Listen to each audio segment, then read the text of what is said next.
जख्मी बयान देने के काबिल हुए उनसे बयान लिए गए।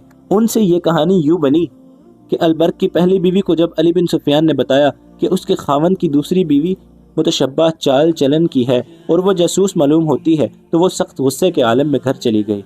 वो अपने खावंद को और आसिफा को कत्ल कर देना चाहती थी, लेकिन अली बिन सुफियान ने उसे कहा था कि जासूसों को जिंदा पकड़ा जाता है ताकि उनके छुपे हुए साथियों का सुराग लगाया जा सके।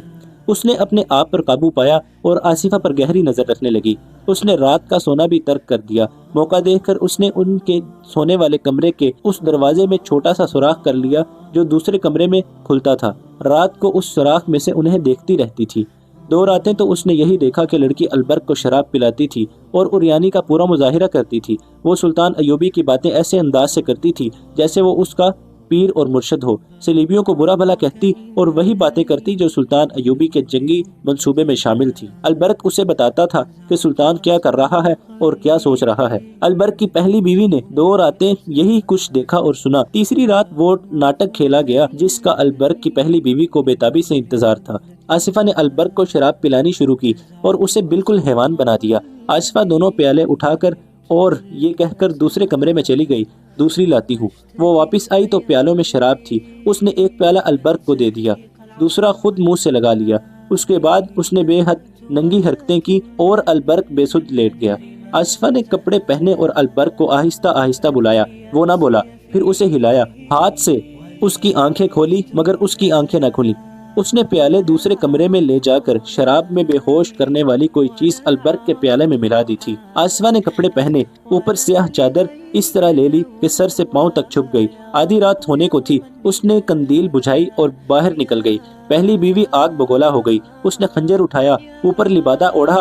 वो कमरे से निकलने लगी तो देखा कि आसिफा एक मुलाजमा के साथ खुसर फुसर कर रही थी। उससे पता चला मुलाजमा को उसने साथ मिला रखा था। आसिफा बाहर निकल गई। मुलाजमा अपने कमरे में चली गई। पहली बीवी बड़े दरवाजे से बाहर निकल गई।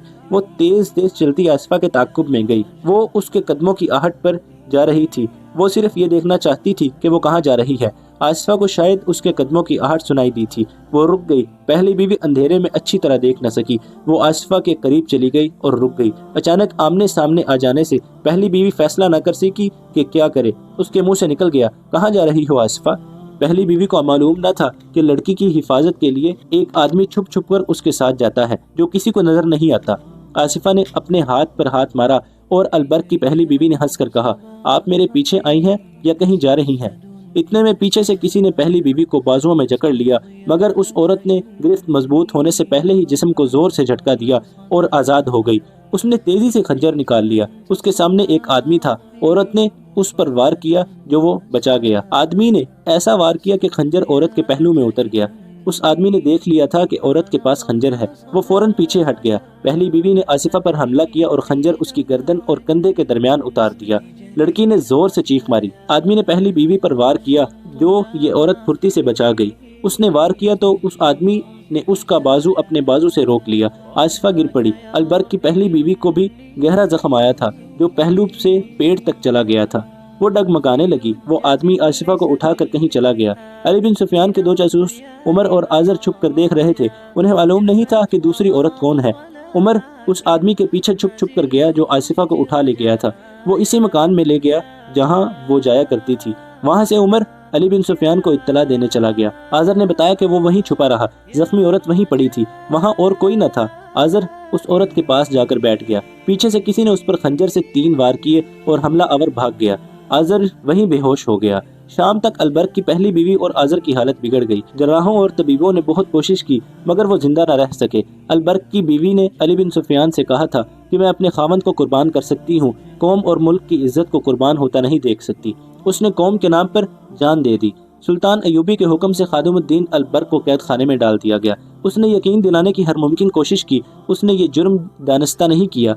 वो उन लोगों के हाथों में बेवकूफ़ बन गया था, मगर ये साबित हो चुका था कि उसने हुकूमत और फौज के राज शराब और हसीन लड़की के नशे में दुश्मन के जासूसों तक पहुंचाए हैं। सुल्तान अयूबी कत्ल का जुर्म बख्श सकता है, शराब खोरी और अय्याशी का और दुश्मन को राज देने के जराइम नहीं बख्शा करता था। आसिफा से उस रोज कोई बयान न लिया गया। उस पर जख्म का इतना असर नहीं था जितना खौफ था। वो जासूस लड़की थी, सिपाही नहीं थी। उसे शहजादी के रूप शहजादों से भेद लेने की ट्रेनिंग दी गई थी।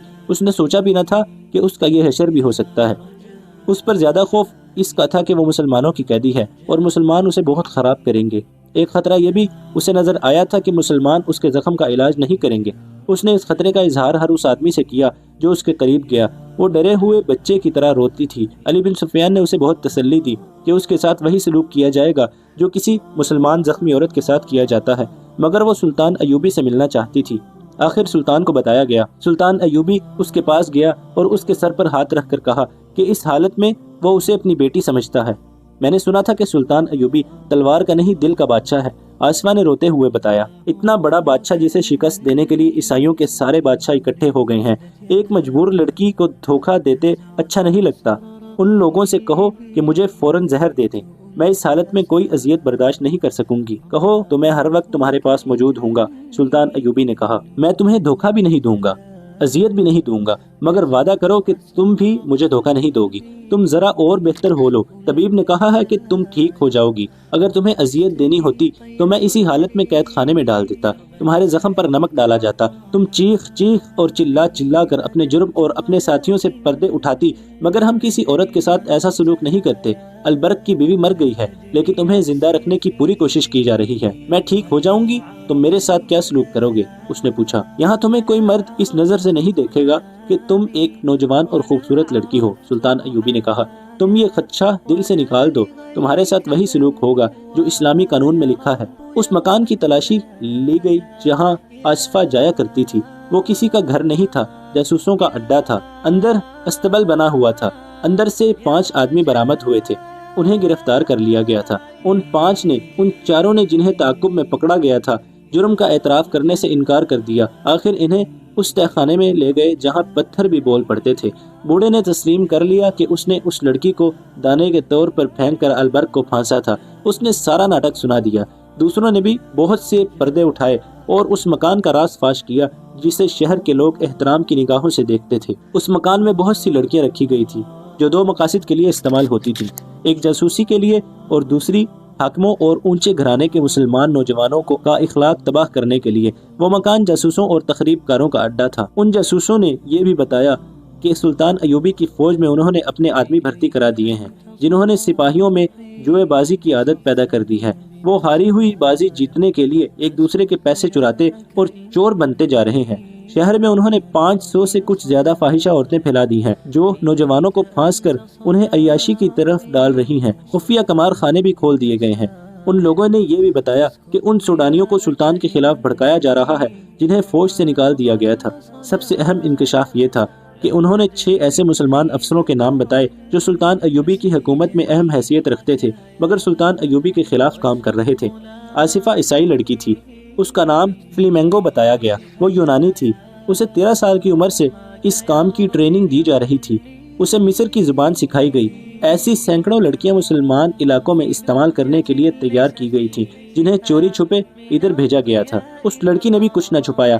15 रोज बाद उसका जख्म ठीक हो गया। उसे जब बताया गया कि उसे सजाए मौत दी जा रही है तो उसने कहा, मैं खुशी से ये सजा कबूल करती हूँ। मैंने सलीब का मिशन पूरा कर दिया है। उसे जल्लाद के हवाले कर दिया गया। दूसरों की अभी जरूरत थी। उनकी निशानदेही पर चंद और लोग पकड़े गए, जिनमें चंद एक मुसलमान भी थे। उन सबको सजाए मौत दी गई। अलबर्क को 100 बैत की सजा दी गई, जो वो बर्दाश्त न कर सका और मर गया। उसके बच्चों को सुल्तान अयूबी ने सरकारी तहवील में ले लिया। उनके लिए सरकारी खर्च पर मुलाजिम मुकर्रर किए गए। वो अलबर्क के बच्चे नहीं, एक मुजाहिदा के बच्चे थे।